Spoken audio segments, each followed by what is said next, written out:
Back, you're watching ATN Asian Television. I'm your host, Anjali Sood, and on today's show we have a personality expert. He's here telling us all about how to live our best life, how to make our behavior work for us instead of against us. It's Mr. Jamal Khan. Welcome back. Thank you. So we were talking a little bit about parenting, and if your child starts to go down the wrong direction or the wrong path in life, and you see the signs, you know, maybe they're withdrawn, they don't want to talk anymore, don't want to hang out at home, they're always out, late nights, whatever it is, and you start to worry, of course, especially as a South Asian parent. There's a strong emphasis on family. Yep. So as a parent watching your child go through that, I mean, my inclination is to say that you have to change your parenting style when your child becomes of a certain age. What worked for a young child probably won't work for an older child. Yep. So do you have any advice for parents out there watching right now who might have this problem at home? Yeah, I mean, basically you are the best friend of your own children. You know them the best because they came out of you, and you expect them to be like you. Right. They cannot be like you because they are different personality. They are different people, right? They are part of you, but now they have their own individuality, individual personality. But they grew up right in front of your eyes. You know who they are, and if you don't know, that is the problem. Right there and then. If you don't know your kids, so what does that tell you? That you don't know your kids. Yeah. It's so you should know your kids. You should know what they like. You should know what they don't like, and work with them as friends sometimes. But they know, because every one of us has our own status in life. The parents, they don't need to always shove down their throat saying that I'm your dad, I'm your mom, and do that, Yeah. do this, do that. They know, they understand, they understand their position in life, in family. Right. So, but you need to work with them. It's like, frankly speaking, it's like managing a workplace. You need to open up to your kids, especially when they are older. They Right. understand. Sometimes we underestimate our own kids, that they don't understand. This is why you keep telling, I'm your dad, I'm more years of experience and all that. But in this society, it's such an advanced society. Kids learn at very young age. A lot of things that when we were growing up in India, Pakistan, other places, we perhaps did not have that experience. Here, Right. you learn a lot of things at that young age. So you need to give them a break. You need to work with them, find out. And they know, is dad sincere or not? Is he trying to find out whom I'm hanging around with, or he's really sincere about my well-being? Right. So these are some of the things that you need to develop in yourself. I think definitely the key from what I'm taking from what you're saying is to be a guiding light or a guardian for your child and not a controller, because Right. I think sometimes parents don't know what the line is between that. So not to impose your own beliefs onto the child, but to hear them out and to give your opinion, but not force your opinion on them. Exactly, and I can see people when I came back in 70, and now they have kids, and their kids have kids now. So we have become grandparents, and you see the difference. The way we raised our children while we were immigrants in Canada, the first generation, and those who are born here now, Right. how they are raising their kids. So I mean, so I think this is what the immigrant families should look at, how they manage to raise an excellent family. These are some of the things they were doing. And those who first came several years ago, they had trouble raising kids. That's the reason why they had trouble, because they were using Indian style of upbringing. Nothing wrong with that, but two different societies, two Right. different value systems. So you need to keep an open mind. Yeah, and not lose all your values, but maybe adjust them, Adjust tweak them. a little bit. Yes, of course. But the good values are virtues, like respect for your elders. Right. It is a must. You must do that. But sometimes when you are busy making money and all that, you forget about the kids. Kids are being raised by babysitters and all that. Television. And the television and the internets, and even young 4 or 5 year old boy or a girl can now have access to internet and the cell phones and all that. So what kind of culture they are learning? And they turn around. When you grow older, you tell them, take care of us now. Take care of us. They say, Dad, when I was growing up, You are busy making money. Mom was busy making money. And the pretense was that, you are taking care of us. But in fact, when we needed you, you weren't around. So now you expect us to take care of you? I think often the trouble is that you think by providing for your child, that's the only kind of care that they need.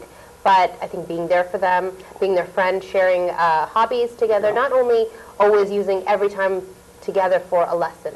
Don't always try to teach or preach to them, but enjoy their company as an individual. And I think that would probably be the foundation of a very strong foundation of a relationship. Exactly, and how you behave in front of your kids. And you don't need to sit down and give them a lecture. Teach them the way you do things, and they see you doing it. By example. By example. You lead people by example. So lead your own children by example. Set good example, both mother and father, and then you will see. Surprisingly, your kids will turn out to be excellent individuals. And in the case of some people who, whether they're children or adults even, who might have trouble behaviors or things that they feel are not right about themselves, maybe they feel that they're going down the wrong path, you were saying in your book that it's actually an innate human quality, and you can channel that into the positive as well. Yes. So tell me a little bit about that. Yes, I mean, every one of us, we are human beings, don't forget. We make mistakes. Nobody is perfect. We have those inborn evils, I call them. For example, lust for drinking, sex, and other stuff that could be addicted. You can get addicted to it, hooked up on it. Likewise, you have anger that you need to control. That is in you. All these things, like jealousy is there too. The corruption. Like if someone comes to your house and you happen to be an individual in places where they want to get you to sign some document, and they are going to make maybe $1 million, and they say that, can I pay your second mortgage off if you sign this document? That's corruption. He's offering a bribe. And there's the temptation, maybe I should take it. Otherwise, $25,000, I will have to work very hard to make that much money. Right. I'm giving you an example, and this is a real example. And this is the reality, exactly. And this is a real example, too. And and you turn around because you're a person of discipline, a principle individual, a good character individual. You say, no, please get out before I throw you out. That kind of a thing. And this is happening here in Canada. I'm not using this example like in India. I recently came from there. But that happens there all the time, unfortunately.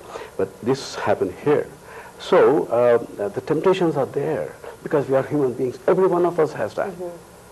So who is controlling this? Are you in control of your vices, or you are allowing these vices to control you? That is the key. So I'm thinking back to, we were talking about Bollywood earlier, and one of my favorite movies, Dil Wale Dulhaniya Le Jayenge. I'm sure our viewers have seen it, where Shah Rukh Khan says there's a good path and there's a bad path in life, and maybe the bad path seems easier, but you should always take the road that's less traveled, which is the good thing to do. But what about when you're at that crossroads, you're at that turning point in your life where you have a decision to make? You can either do what's right, or what you know is probably letting your vices control you. What advice would you give to anyone who's in that situation? You just be the judge of your own character. Do not give in to the vices, because that's short-lived. Short-term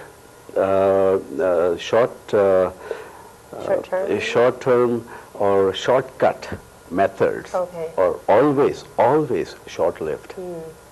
You may gain a lot of money.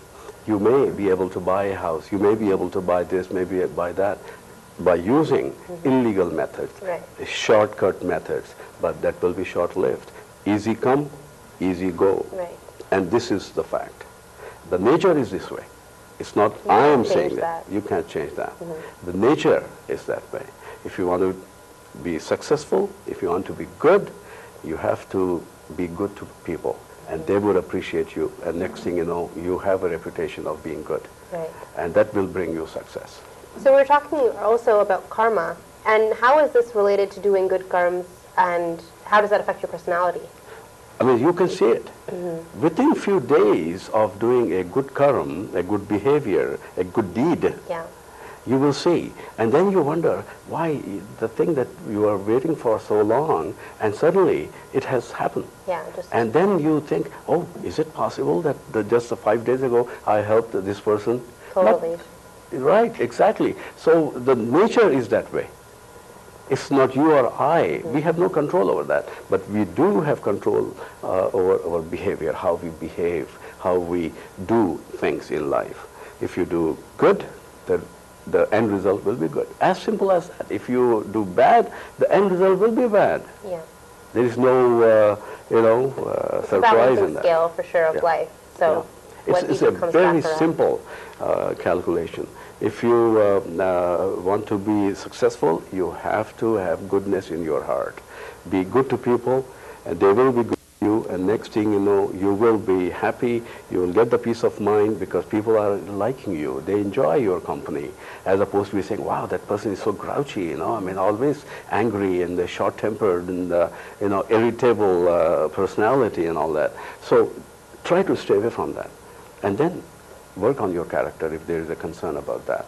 Because nowadays, there are so many temptations. You got drugs available, you got boozing available, the sex is available and all that. And like I said, we all have those tendencies to go and pick up those bad habits, but you control.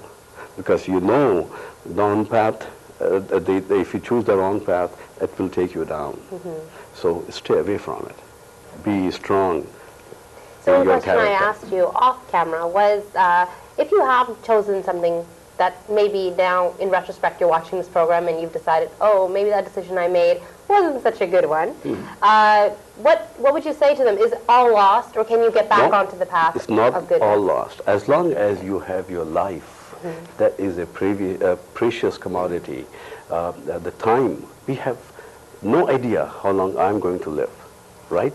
So you have been given a limited life span, so use it and do not procrastinate. If you feel that you have done something wrong in the past, your character, you feel guilty about it, the stress is hurting you in your life because, I shouldn't have done that, I've done it, oh God, what am I going to do and all that. Yeah. So change. Okay, as simple as that, As simple as that. It is you. You will have to put your foot down and change. And as you make that change, I think that weight will be lifted off your shoulders. Oh, yes. You will see the difference. It's much easier once it's a habit, especially, whatever it is, the negative habit that you have, it's much easier to just continue on in that way. But it takes a stronger person, I think, to move away from that and come back to what they know to be true. That's right. Exactly. Well, we had a very enlightening conversation today. Personality and righteousness and virtues and karma. So thank you so much for being with us. Oh, thank you for inviting. It was lovely talking to you. You also. And do you have a message at all for our audience? What would you say? What would you encourage them to do? What's your lesson of the day? I would encourage them to lead a pious life. Although there are temptations out there, but it is your life. I am not going to live your life. You are going to live your own life. If you are happy with the things that are happening in your life, more power to you. But if you are disturbed, if you are concerned about some of the things that have happened in your life and are continuing to happen, I would recommend as a well-wisher to change. Yeah. It is you. You have to put your foot down. Psychiatrist or I or anyone else, your parents, your children, they can't help you. Right. It has to be you. And I think the fact that you have that thought that you want change is the first step. Exactly. And that's your little shoulder angel, as I call it, Yes. telling you, your conscience telling you that something's wrong and you need to fix it. Exactly. When there's a discord between, I think, your mind and your heart, and that's when you have that little bit of a guilty feeling or a negative feeling. And so to get rid of that, I guess, just get back onto the path. Exactly. And you have to make that decision. No one else can do it for you. You have to decide. They can give you options. I can sit here and give you options. Right. But it is your life. You have to decide to implement that.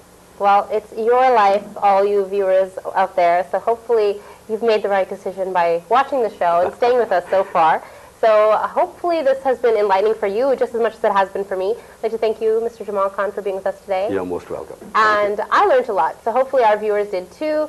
You can control your own destiny, guys, and definitely do good deeds. It will be rewarded many, many times over in the future for sure. Thank you for watching. I'm your host, Anjali.